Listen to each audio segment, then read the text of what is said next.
तो हम लोगों का अब चलेगा रेट ऑफ रिएक्शन।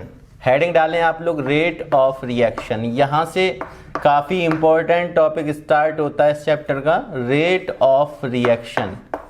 ठीक है ना, एंड तक ये आपके काम में आएगा, तो ढंग से समझें किसी भी रिएक्शन का रेट। ठीक है ना, किस स्पीड से रिएक्शन प्रोसीड हो रही है, इस बारे में हम लोग क्या चेक करेंगे। रेट ऑफ रिएक्शन बताता है कि change in concentration of any one reactant और product with respect to time interval या पर यूनिट टाइम। तो टाइम के साथ साथ उस रिएक्टेंट या प्रोडक्ट की कंसंट्रेशन में कितना चेंजमेंट हो रहा है, तो वो रिएक्शन के रेट को बताता है। अब रिएक्टेंट के रेट और प्रोडक्ट के रेट को अलग अलग हम लोग देखेंगे। तो सबसे पहले लिख लें, रेट ऑफ रिएक्शन को लिखना स्टार्ट करें आप लोग। It is defined as the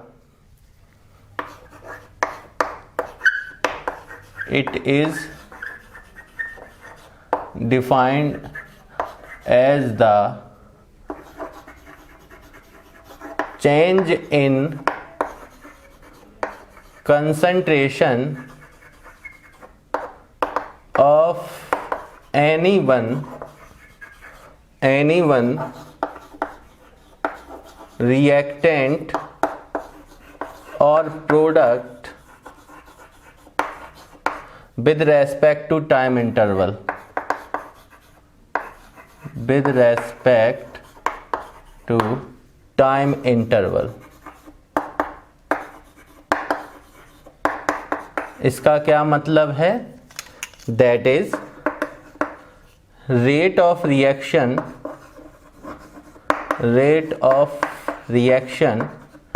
equal आप क्या लिख सकते हैं, चेंज इन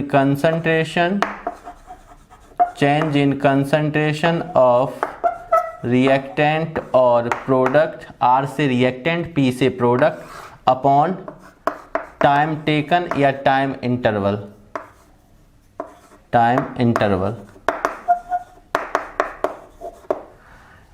इस चीज को ध्यान दें आप लोग, इसको मैथमेटिकली हम लोग कैसे रिप्रेजेंट कर सकते हैं। रेट ऑफ रिएक्शन को, रेट को स्मॉल आर से, रेट ऑफ रिएक्शन है तो आप इसको ऐसे कर सकते हैं, रेट ऑफ रिएक्शन को हम लोग स्मॉल आर से रिप्रेजेंट करेंगे।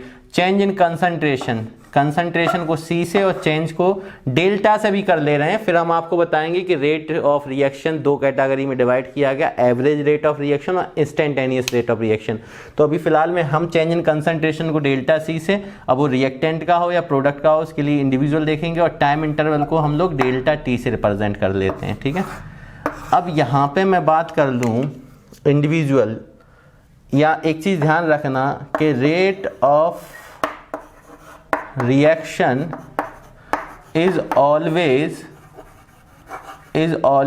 a positive quantity. यहाँ पे इस चीज़ को ध्यान रखना, ये हमेशा पॉजिटिव क्वांटिटी होती है। ठीक है, अब मैं बात कर ले रहा हूँ इंडिविजुअल फॉर रिएक्टेंट। तो रिएक्टेंट के लिए रेट को कैसे रिप्रेजेंट करते हैं, रेट ऑफ रिएक्शन को स्मॉल आर से, और कोई कंसीडर कर लो रिएक्टेंट टू प्रोडक्ट। किसी भी केमिकल रिएक्शन में पार्टिसिपेट करने वाले सभी सबस्टेंस क्या कहलाते हैं, रिएक्टेंट, और नए न्यू सबस्टेंस जो प्रोड्यूस होते हैं उसको बोलते हैं प्रोडक्ट। 10th क्लास में पहले चैप्टर में पढ़ के आए हैं आप लोग। तो रेट ऑफ रिएक्टेंट को हम लोग, रेट ऑफ रिएक्शन को स्मॉल आर से, रिएक्टेंट को यहाँ पे कैपिटल आर से लिया गया। तो ये क्या रिप्रेजेंट कर रहा है, स्मॉल आर के सबस्क्रिप्ट में कैपिटल आर लिया गया है। तो this is the rate of reactant.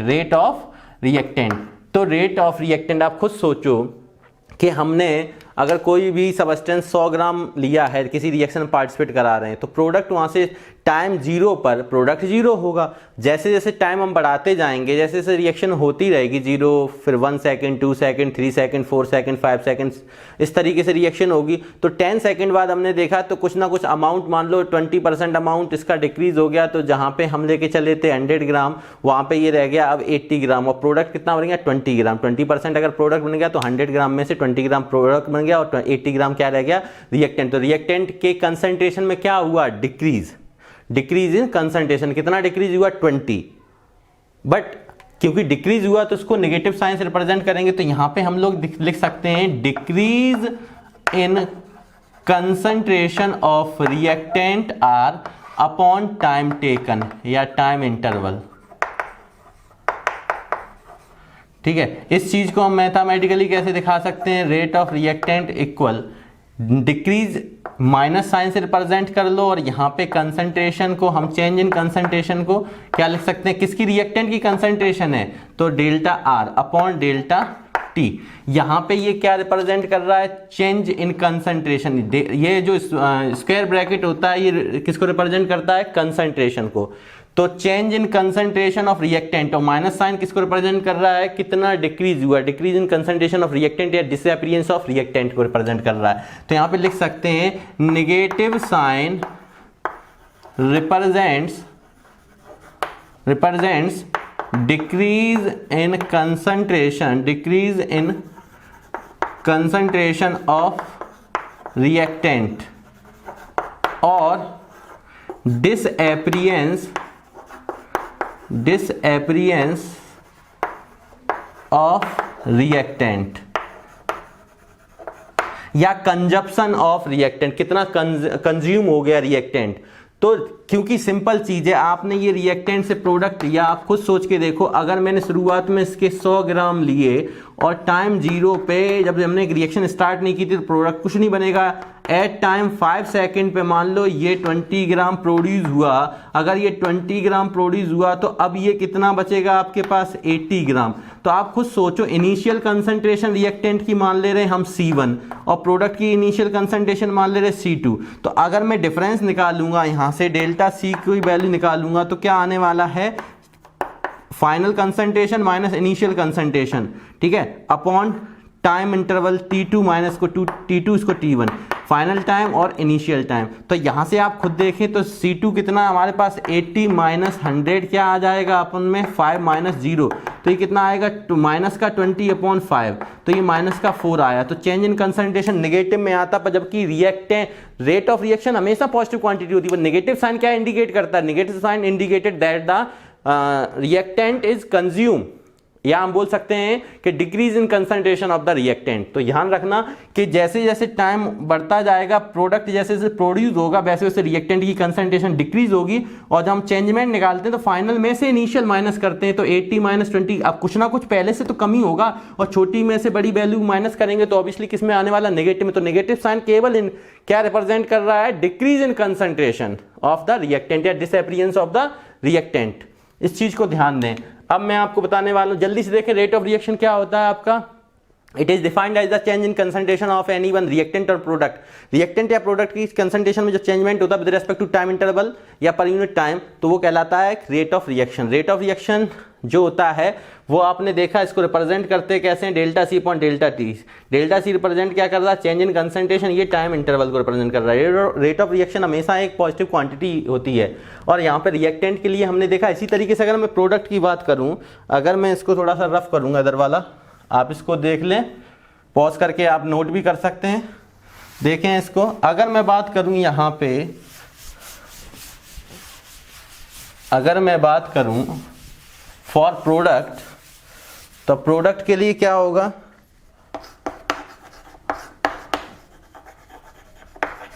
For product के लिए अगर मैं देखूंगा तो यहां पे रेट ऑफ रिएक्शन को हम लोग R से, स्मॉल r से, प्रोडक्ट को सबस्क्रिप्ट में P से रिप्रेजेंट करते हैं। तो प्रोडक्ट शुरुआत में 0 था, धीमे धीमे इंक्रीज हो रहा है, तो increase in concentration of product, increase in concentration of product upon time interval, तो यहां से आपने देखा, इसको हम लोग और कैसे रिप्रेजेंट कर सकते हैं, RP। अब इंक्रीज कंसंट्रेशन को पॉजिटिव साइन से रिप्रेजेंट करो, डेल्टा प्रोडक्ट की कंसंट्रेशन है तो delta P upon delta T ले लो। रिएक्टेंट को R से रिप्रेजेंट किया था, प्रोडक्ट को P से रिप्रेजेंट किया, तो प्लस साइन क्या इंडिकेट कर रहा है, आप इसको चीज को देख सकते हैं, यहां पे लिख सकते हैं पॉजिटिव साइन रिप्रेजेंट्स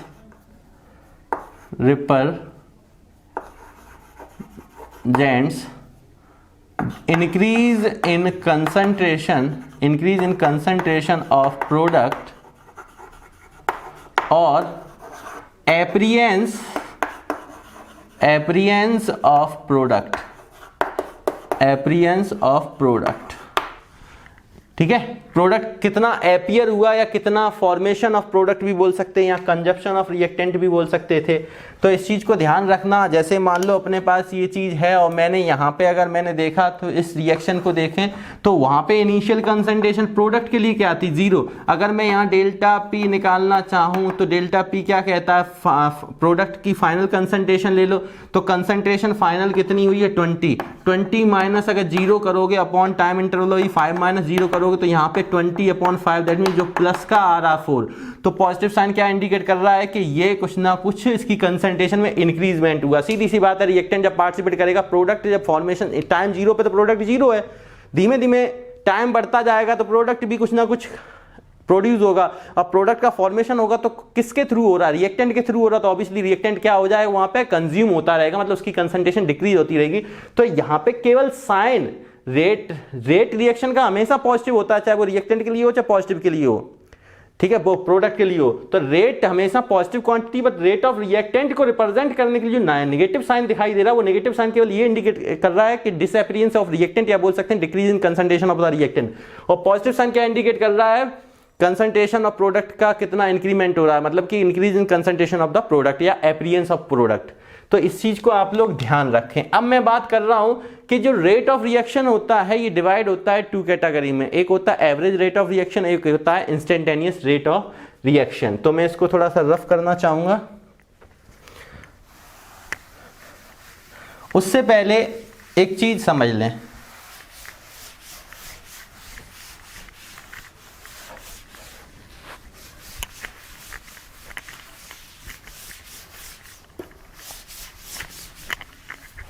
अगर मैं आपसे कहूं छोटा सा ग्राफ कि यहां पे मैंने टाइम लिया, ठीक है, मान लो टाइम इन सेकंड ले लिया, और यहां पे मैंने कंसंट्रेशन ली, कंसंट्रेशन मान लो मोल पर लीटर में ले ली, मोलर कंसंट्रेशन ली मोल पर लीटर।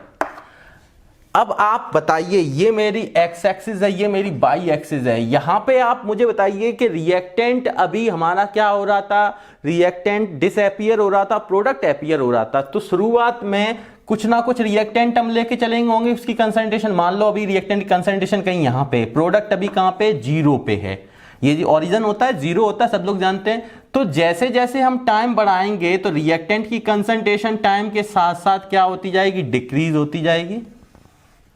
बोलो, इस टाइम पर 1 सेकंड पे कुछ होगी, यहाँ पे 2 सेकंड पे कुछ होगी, 3 सेकंड पे कुछ होगी। इस तरीके से जैसे जैसे टाइम बढ़ता जाएगा तो रिएक्टेंट की कंसंट्रेशन डिक्रीज होती जाएगी। और प्रोडक्ट के लिए अगर यही ग्राफ ड्रॉ करना हो आपको तो प्रोडक्ट शुरुआत में 0 होता, पर जैसे जैसे कंसंट्रेशन रिएक्टेंट की डिक्रीज होगी प्रोडक्ट की कंसंट्रेशन इंक्रीज होती जाएगी। तो ये क्या रिप्रेजेंट कर रहा है, कंसंट्रेशन ऑफ प्रोडक्ट, ये प्रोडक्ट को रिप्रेजेंट कर रहा है और ये रिएक्टेंट को रिप्रेजेंट कर रहा है। इस चीज को आप ध्यान रखें। अब यहां पे ये तो समझ में आया कि रिएक्टेंट टाइम के साथ साथ रिएक्टेंट की कंसंट्रेशन डिक्रीज होती जा रही है और प्रोडक्ट 0 से कुछ ना कुछ इंक्रीज होता जा रहा है। क्लियर है। अब बात आई कि जो रेट ऑफ रिएक्शन होता है वो 2 टाइप का होता है, एक होता है एवरेज रेट ऑफ रिएक्शन, एक होता है इंस्टेंटेनियस रेट ऑफ रिएक्शन। तो एवरेज और इंस्टेंटेनियस का मतलब समझ लें। सपोज करो हम लोग क्रिकेट मैच खेलते हैं, अब किसी आप में से एक ए है, ठीक है ना, उसने क्या किया, उसने कुछ ओवर फेंके 1 2 3 4 5 ऐसे करके कुछ भी ओवर ले लो, मान लो 3 ओवर फेंके। 3 ओवर फेंकने पर मान लो पहले ओवर में उसने दिए 2 रन, दूसरे में दिए 8 रन, तीसरे में दिए मान लो 2 रन, अब या मान लो 5 रन दिए। मैं ऐसे एक एग्जांपल लेके चल रहा हूं कि कोई बॉलर ए है, उसने 3 ओवर फेंके, 3 ओवर में उन्होंने प्रत्येक ओवर में फर्स्ट ओवर में 2 रन दिए, ये रन्स हैं, ठीक है, ये ओवर है। तो आप मुझे बताओ कि यहां पे हम आपसे पूछें कि बताइए एवरेज कितना रन उसने प्रत्येक ओवर में दिया, एवरेज बताइए। तो एवरेज में आप क्या देखते हैं, टोटल ओवर देखेंगे, टोटल जो ओवर हैं वो कितने हैं, 3 ओवर। अब ये ना टोटल कर दें 3 2 5 1 6, ओवर तो 3 है ना, टोटल ओवर इतने और टोटल रन्स कितने हैं, अब इनको ऐड करेंगे तो ये कितना हो जाएगा, 15 हो जाएगा, ठीक है। अब मैं आपसे कहूं एवरेज निकाली, तो एवरेज आप लोग कैसे निकालते थे, आप बताइए, total runs upon total over.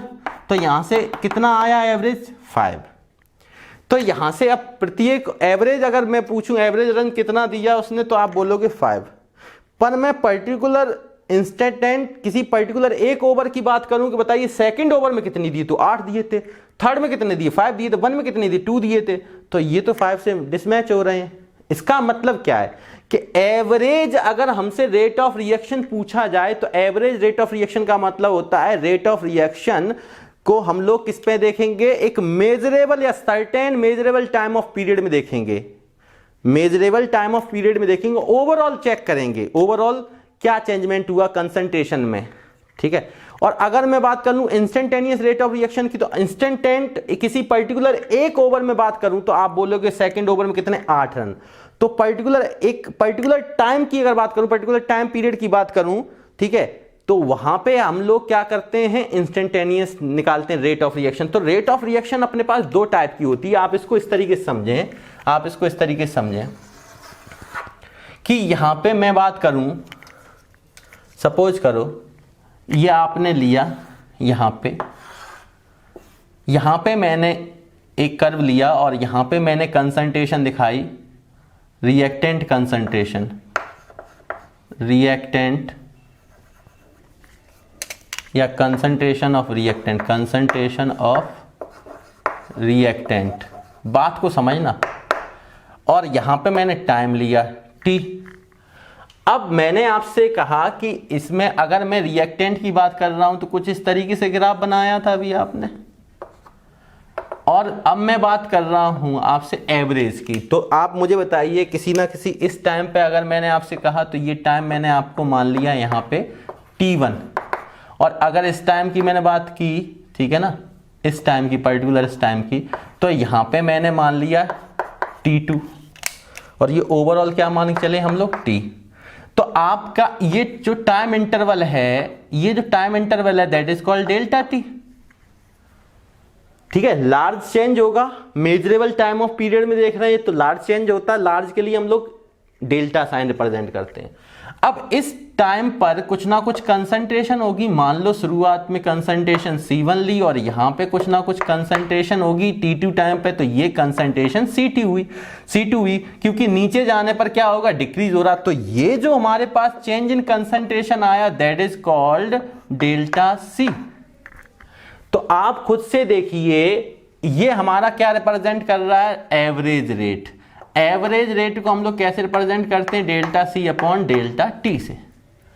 अगर मैं बात करूं प्रोडक्ट के केस में, तो प्रोडक्ट के केस में भी आप इसी तरीके से बनाएंगे। प्रोडक्ट के केस में आप कैसे बनाएंगे इसको समझ लें।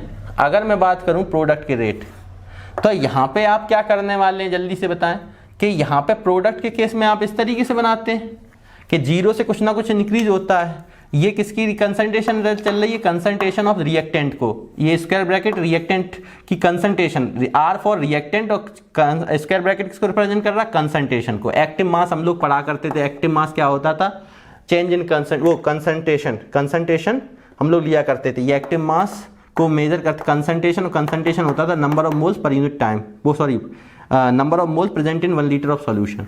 तो यहाँ पे देखें कि यहाँ पे ये टाइम लिया गया। अगर मैं प्रोडक्ट के केस की बात करूँ एवरेज रेट की, तो इस टाइम पे मेरे पास कुछ ना कुछ प्रोडक्ट फॉर्मेशन हुआ होगा, और इस टाइम पे भी कुछ ना कुछ प्रोडक्ट फॉर्मेशन हुआ होगा। इस टाइम पे कुछ ना कुछ प्रोडक्ट की कंसंट्रेशन हुई होगी C1, और T2 टाइम पे भी कुछ ना कुछ कंसंट्रेशन हुई होगी C2।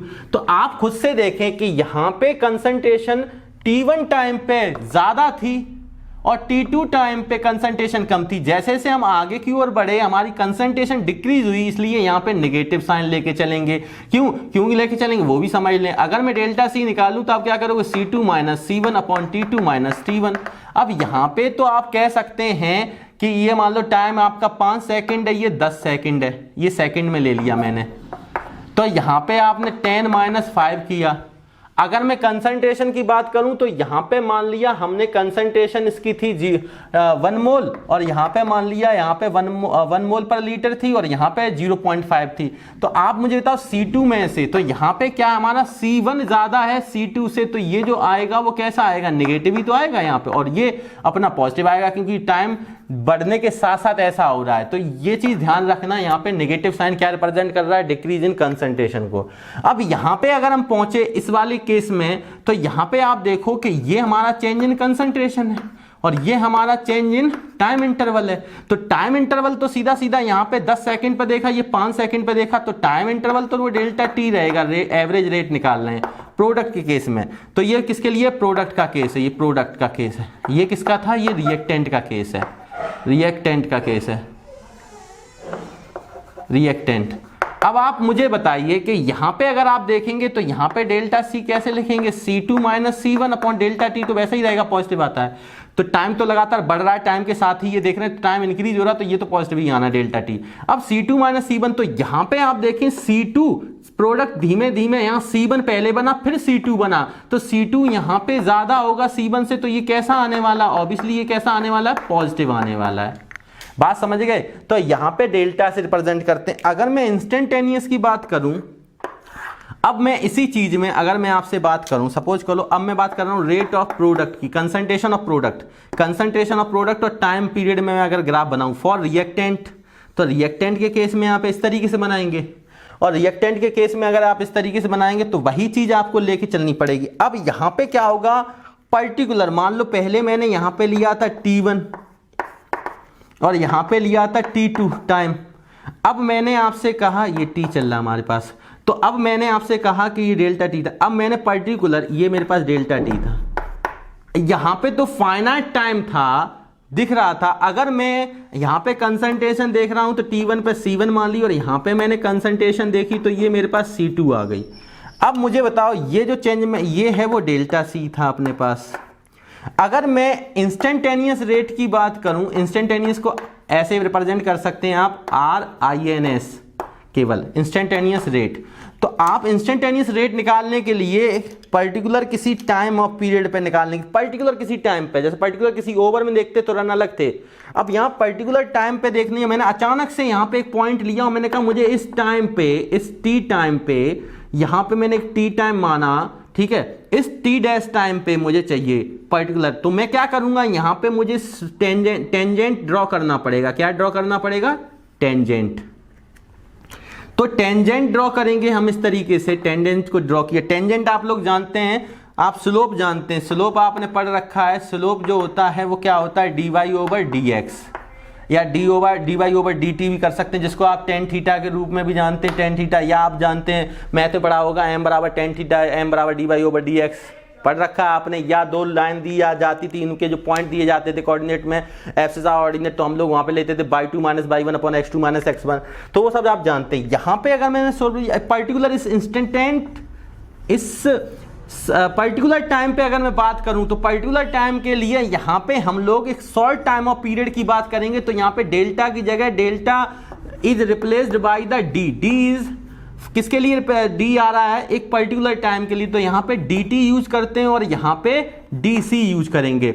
अब रिएक्टेंट, प्रोडक्ट रिएक्टेंट की यहां पे चल रही है कंसंट्रेशन, तो रिएक्टेंट की कंसंट्रेशन है ये, क्योंकि ये रिएक्टेंट आपका डिक्रीज होता है, ठीक है। पर ये मैं इंस्टेंटेनियस के केस में बता रहा हूं, ये दोनों किस में था, एवरेज के केस में, ये एवरेज का केस था। और यहां पे जो मैं बता रहा हूं वो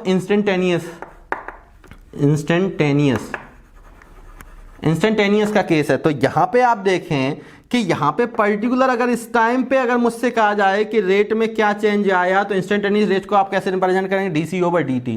पर यहां पे रिएक्टेंट के लिए पूछा तो माइनस साइन करेंगे। और यही चीज आपसे प्रोडक्ट के लिए पूछी जाती, सपोज करो यही चीज आपसे प्रोडक्ट के लिए पूछी जाती, बहुत आराम से समझे इस चीज को। अगर यही चीज आपसे प्रोडक्ट के लिए पूछी जाती, ठीक है, इंस्टेंटेनियस का ही केस ये वाला भी चल रहा है, तो प्रोडक्ट के लिए आप कुछ इस तरीके से बनाते हो, और इस तरीके से बनाने के साथ यहाँ पे T1 टाइम पे कुछ ये इस तरीके से लेते, T2 टाइम पे आप इस तरीके से लेते, और यहाँ पे आपने यहाँ पे कंसंट्रेशन आप C1 लेते, यहाँ पे कंसंट्रेशन आप C2 लेते, और आप मुझे बताइए कि यहाँ पे इस तरीके से हम लोग दिखाते इसको। अब यहाँ पे हमारे पास अगर कोई अचानक से कहे कि मुझे इस इंस्टेंटेंट टाइम पे मुझे बताइए, तो इंस्टेंटेंट टाइम पे हम लोग क्या करेंगे, यहां पे हम लोग ड्रॉ करेंगे एक tangential line, tangential line draw करेंगे। अब टेंजेंशियल लाइन ड्रॉ करने से हमें पर्टिकुलर से शॉर्ट पीरियड ऑफ टाइम में पता करना है, शॉर्ट पीरियड ऑफ टाइम में पता करना, ये थीटा मान सकते हैं या इसको पीछे बैक ले जाके यहाँ पे कहीं थीटा मान सकते हैं आप, ठीक है। तो इस पर्टिकुलर टाइम पे अगर मुझे देखना, ये हमारा स्लोप बना, ये बाई है, ये एक्स है, तो इस पर्टिकुलर टाइम पे, इस पर्टिकुलर टाइम टी डैश पे मुझे बात करनी है।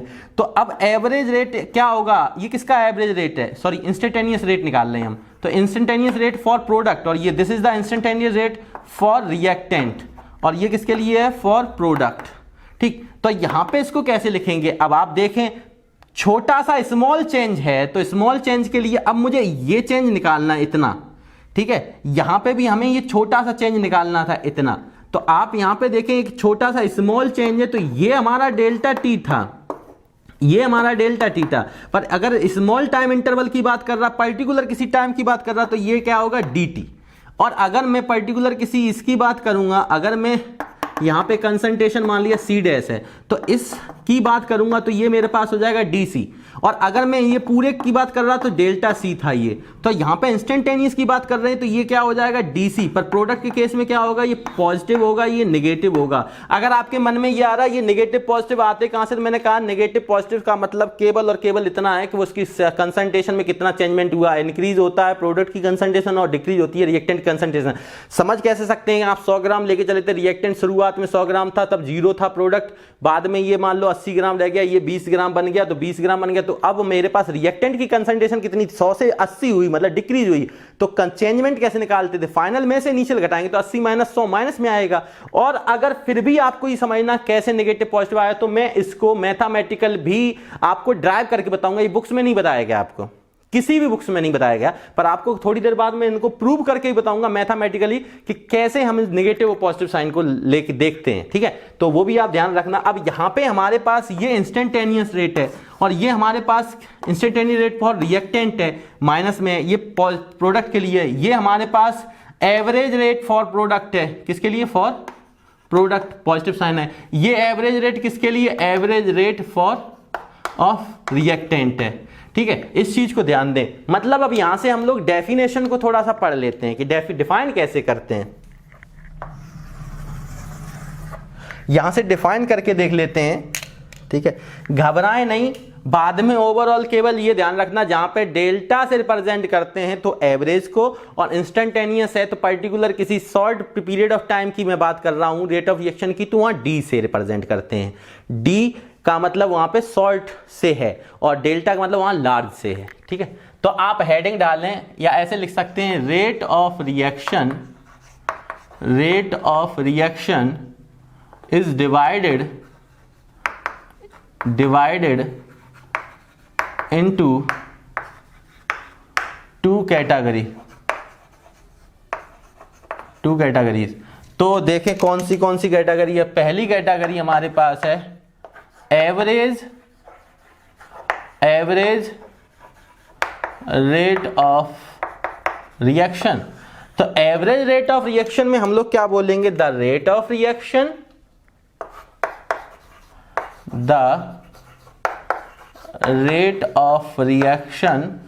ओवर ये ओवर वो वाला नहीं है जो हम लोग खेलते टाइम फेंकते, नहीं, ठीक है। ओवर फाइनाइट टाइम की बात कर रहे हैं, over certain measurable time period during this course of reaction comma is called average, AV से रिप्रेजेंट करो, एवरेज रेट ऑफ रिएक्शन। तो एवरेज रेट ऑफ रिएक्शन क्या है, the rate of reaction over a certain measurable time of period during this course of reaction is called average rate of reaction. मतलब मैंने आप 3 over फेंके, तो तीनों over में अगर एवरेज पूछा जाता है तो तीनों का फाइनाइट टाइम का हम लोग देखते हैं, मतलब 3 ओवर थे, टोटल रन कितने थे, तो हम एवरेज निकाल लेते हैं। पर इंस्टेंटेंट पूछते हैं तो पर्टिकुलर उसी ओवर के रन की मैं बात करूंगा जिस ओवर को पूछा गया है।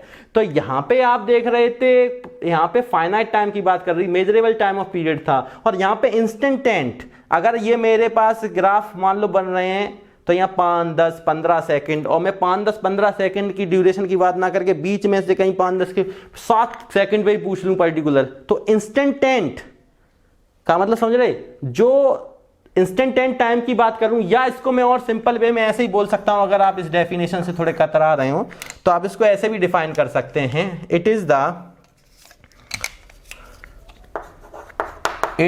The change in concentration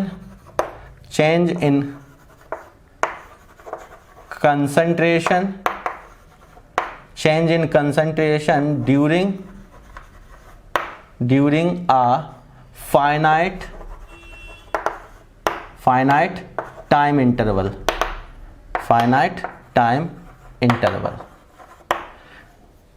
concentration में चेंज होता है किसी फाइनाइट टाइम इंटरवल के अंतर्गत, तो वो कहलाता है एवरेज रेट। अब मैं दूसरे की बात कर, और एवरेज रेट को हम लोग कैसे रिप्रेजेंट करते हैं, RAV। अब यहाँ पे एवरेज रेट है तो ध्यान रखना पॉजिटिव नेगेटिव दोनों साइन लगाएंगे, फॉर प्रोडक्ट होगा तो प्लस, फॉर रिएक्टेंट होगा तो माइनस, प्रोडक्ट के डेल्टा से रिप्रेजेंट करते हैं। अब कंसंट्रेशन ऑफ द किसकी है, मान लो A और B लेके चलते हैं इस रिएक्शन में, A से B, तो यहाँ पे आपको ध्यान रखना है कि यहाँ पे मैं C ले रहा हूँ। अब वो रिएक्टेंट की होगी तो कंसंट्रेशन ऑफ रिएक्टेंट लेके चलेंगे, प्रोडक्ट की होगी तो कंसंट्रेशन ऑफ प्रोडक्ट लेके चलेंगे, रिएक्टेंट लोगे तो नेगेटिव साइन, प्रोडक्ट लोगे तो पॉजिटिव साइन, और यहाँ पे डेल्टा T लेके चल रहे हैं, ठीक है। इस तरीके से हम एवरेज रेट को रिप्रेजेंट करते हैं। अगर मैं बात करूँ B, इंस्टेंटेनियस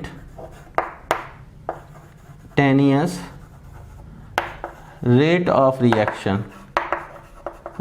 रिएक्शन, तो इंस्टेंटेनियस रेट ऑफ रिएक्शन को हम लोग कैसे डिफाइन करेंगे, अभी मैंने बताया था कि the rate of reaction during a particular, at particular या इंस्टेंट टाइम, तो यहां पे लिख सकते हैं the rate of reaction during, rate of reaction at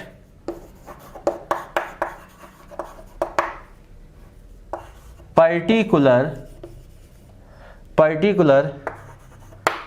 instant,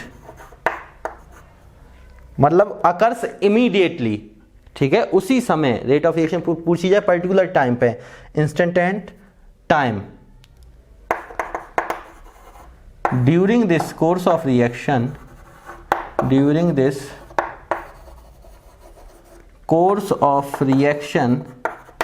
is called instantaneous, INST लिख दे रहा हूं, इंस्टेंटेनियस रेट ऑफ रिएक्शन। और इसको हम लोग कैसे रिप्रेजेंट कर रहे हैं, R for rate of reaction, instantaneous को INS, अब प्लस माइनस, डेल्टा की जगह पे क्या आ जाएगा, D, तो DC ओवर, यहाँ पे D concentration of C over DT, इस चीज को ध्यान रखें। और एक मैं बात बता दूं आपको, यहां तक आपने इसको देख लिया है, ठीक है। यहां पे मैंने क्या बताया, rate of reaction over a certain measurable time of period, और यहां बताया rate of reaction at a particular instant time during this course of reaction, दोनों में है, इज कॉल्ड, एवरेज को हम लोग डेल्टा से और इंस्टेंटेनियस को हम लोग D से रिप्रेजेंट करते हैं। अब मैथमेटिकली अगर आपसे कोई बात करता है मैथमेटिकली, तो मैं इसको थोड़ा सा रफ करके आपको एक चीज और बता दूं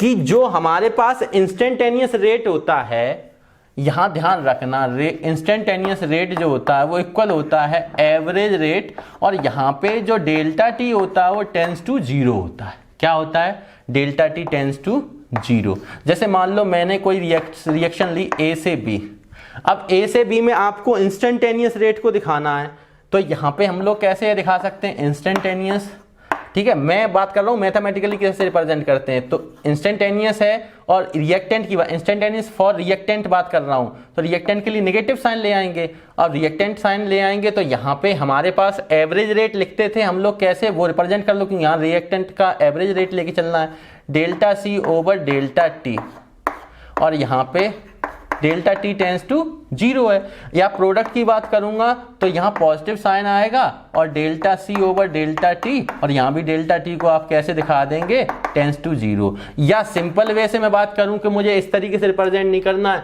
तो आप माइनस साइन के साथ इतनी पूरी चीज को आप स्मॉल डी सी ओवर डी टी लिख सकते हैं। अब डी सी ओवर डी टी लिख दिया तो डेल्टा टी टेंस टू 0 दिखाने की जरूरत नहीं है, ठीक है। और यहाँ पे क्या दिखा सकते हैं, पॉजिटिव डी सी ओवर डी टी।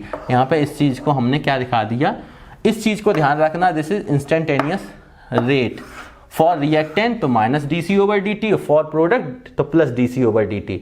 तो डेल्टा से अगर रिप्रेजेंट कर रहे हैं तो एवरेज, और अगर डी से रिप्रेजेंट कर रहे हैं पर्टिकुलर टाइम के लिए तो ये शॉर्ट पीरियड ऑफ टाइम की बात करता है, ये लार्ज पीरियड ऑफ टाइम की बात कर रहा है। बात समझ में आ गई कि नहीं आ गई?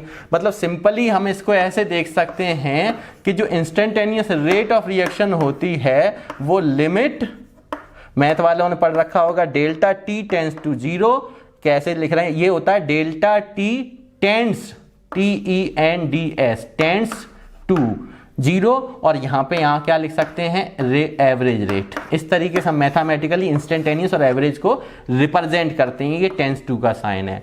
तो इस चीज से हमने क्लियर की आपकी रेट ऑफ रिएक्शन की बात। अगर मैं यहीं पे यूनिट को देखना चाहूं, अगर मैं यहीं पे यूनिट ऑफ रिएक्टेंट देखना चाहूं, unit of rate of reaction, small r है तो रेट ऑफ रिएक्शन, तो रेट ऑफ रिएक्शन कहता है चेंज इन कंसंट्रेशन।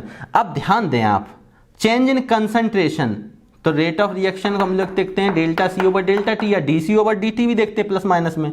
तो कंसंट्रेशन को मैं मान ले रहा हूं, ये भी कंसंट्रेशन कौन सी है, मोलर कंसंट्रेशन है, ठीक है, मोलर नॉर्मल कुछ भी ले सकते हैं। तो मोलर कंसंट्रेशन ज्यादातर यूज होगी, तो यहां पे मोलरिटी, मोलर कंसंट्रेशन का मतलब मोलरिटी, तो मोलरिटी यूनिट क्या होती है, मोल पर लीटर, मोल लीटर इनवर्स। और टाइम को मैं यहां पे सेकंड में लेके चलूं, मिनट में भी लेके चल सकते हैं तो सेकंड, तो यहां से यूनिट क्या बनी, unit of rate of reaction क्या आ जाएगी, आप मुझे बताएं, mole litre inverse second minus 1, this is the, या मोल पर लीटर टाइम माइनस 1 भी लिख सकते हैं। अब टाइम मिनट में हो घंटे में हो वो आप देख लेना। तो मोल पर लीटर, अब मोलर कंसंट्रेशन है तो मोल पर लीटर लेके चलेंगे, और ज्यादातर यही चीज यूज होती है अपने में, तो ध्यान रखना। वैसे कंसंट्रेशन अगर है तो कंसंट्रेशन, ठीक है, और यहाँ पे टाइम माइनस 1। अब कंसंट्रेशन मोलर कंसंट्रेशन है तो मोल पर लीटर लेके चलेंगे। तो ये आज हमने देखा रेट ऑफ रिएक्शन को। एक बार जल्दी से आप लोग बताएं, पहले इसको देख लें आप एक बार। तो यहां से आपने ये चीज देख ली, ठीक है। तो रेट ऑफ रिएक्शन हम लोगों ने कल हमने पढ़ा था, क्या पढ़ा था कल हमने देखा था कि केमिकल काइनेटिक्स क्या होता है। तो हमने बोला था it is the branch of science physical chemistry which deals with the study about the rate of reaction and the mechanism why which the reaction is proceed and the factor affecting of the rate of reaction. फिर हमने पढ़ा था on the basis of rate reaction is classified into 3 category, very fast, slow and moderate, ठीक है। Fast में हमने 10⁻⁻14 to 10⁻⁻16 second ध्यान रखने को कहा था। आकर्स वेरी फास्ट होती हैं और जनरली आयनिक रिएक्शन पार्टिसिपेट करती हैं, आयनिक स्पेसीज, जिसमें हमने कुछ एग्जांपल भी देखे थे और ध्यान रखने को बोला था। मॉडरेट में हमने बोला था neither so fast, occur so fast and nor be slow, मतलब these reaction proceed at a moderate speed, मतलब मध्यम वर्गीय अवस्था में होते हैं। मध्यम गति क्या होती है, मॉडरेट स्पीड का मतलब होता है ना ज्यादा फास्ट ना ज्यादा स्लो। तो वहां पे हमने कुछ एग्जांपल देखे थे और बाद में हमने वेरी स्लो रिएक्शन को पढ़ा था कि अकर्स इंस्टेंटेनियसली, ठीक है, वो सॉरी स्लो का मतलब अकर्स इन अ डेज और मंथ, ठीक है, टाइम पीरियड लगता है उसमें, तो स्लो रिएक्शन है तो अकर्स वेरी स्लो, ठीक है। तो वहां पे हमने कुछ एग्जांपल देखे थे, रस्टिंग ऑफ आयरन वगैरह। और वेरी फास्ट रिएक्शन को इंस्टेंटेनियस रेट ऑफ रिएक्शन भी बोलते हैं। तो यहाँ पे आपने देखा इंस्टेंटेनियस मतलब पर्टिकुलर टाइम पे, बहुत शॉर्ट पीरियड ऑफ टाइम पे देखते हैं तो उसको डी से। तो आज हमने पढ़ा rate of reaction. Rate of reaction क्या होता है, it is the defined as the change in concentration of any one reactant और product with respect to time interval. Reactant rate of reactant for rate of reaction for the reactant decrease in concentration upon time interval, और rate of reaction for product increase in concentration of product with respect to time interval. फिर हमने यहाँ पे sign का representation होता है, plus sign indicate करता है किसका इंक्रीज इन कंसंट्रेशन या अपीयरेंस ऑफ द प्रोडक्ट, और नेगेटिव साइन इंडिकेट करता है या रिप्रेजेंट करता है डिक्रीज इन कंसंट्रेशन या डिसअपीयरेंस ऑफ रिएक्टेंट। इस चीज को जानने के बाद हमने रेट ऑफ रिएक्शन के कैटेगरी पढ़ी। Rate of reaction is divided into two category, first is average rate of reaction, second is instantaneous rate of reaction. Average rate of reaction क्या होता है? The rate of reaction over a certain measurable time of period during this course of reaction is called the average rate of reaction। और instantaneous rate of reaction में हमने क्या बोला है कि rate of reaction at a particular instant time during this course of reaction is called instantaneous। मतलब simple चीज है, ओवरऑल देखा जाएगा तो एवरेज, और पर्टिकुलर किसी पर्टिकुलर टाइम की बात करेगा चेंज कितना कंसंट्रेशन में चेंज हुआ हो, कंसंट्रेशन में ही चेंज रहा है पर during a finite time interval है। ठीक है, मतलब कि अगर आपके पास टाइम पता, आपको एक कंफर्म है टाइम के इतने टाइम से लेकर इतने टाइम के बीच में कितना चेंजमेंट हुआ, और एक अचानक से उसके बीच का कोई टाइम लिखा इसी समय पे कितना चेंज हुआ है, तो दोनों का मतलब आप समझ गए होंगे। ग्राफ मैंने ड्रॉ करके बताया, ये कंसंट्रेशन ऑफ द रिएक्टेंट है, ये कंसंट्रेशन ऑफ द प्रोडक्ट है। रिएक्टेंट की कंसंट्रेशन डिक्रीज होती है टाइम के साथ, प्रोडक्ट की कंसंट्रेशन इंक्रीज होती है। ये दोनों ग्राफ एक ही जैसे बने, पर एवरेज के लिए हमने रिप्रेजेंट कैसे किया और इंस्टेंटेनियस के लिए रिप्रेजेंट कैसे किया, और एवरेज और इंस्टेंटेनियस में डेल्टा सी और डेल्टा टी को हमने कैसे रिप्रेजेंट करके बताया, प्लस माइनस साइन का क्या मतलब होता है। उम्मीद करते हैं कि ये चीज़ आपने बेहतर तरीके से समझी होगी। अब मैं जो नेक्स्ट छोटी छोटी क्लिप बना रहा हूँ ना, तो नेक्स्ट वीडियो में हम लोग देखेंगे स्टाइकोमेट्री से रिलेटेड कैसे रेट ऑफ रिएक्शन को रिप्रेजेंट करते हैं, और ये भी प्रूव करेंगे कि नेगेटिव और पॉजिटिव साइन कहाँ से आए हैं, और किसी भी रिएक्शन के रेट को कैसे हम रिप्रेजेंट करके दिखाते हैं, उसके कुछ एग्जांपल और क्वेश्चंस को करेंगे। तो नेक्स्ट वीडियो में मिलते हैं हम लोग, तब तक के लिए स्वस्थ मन से घर में पढ़ते रहिए। जय हिंद, जय भारत, थैंक यू।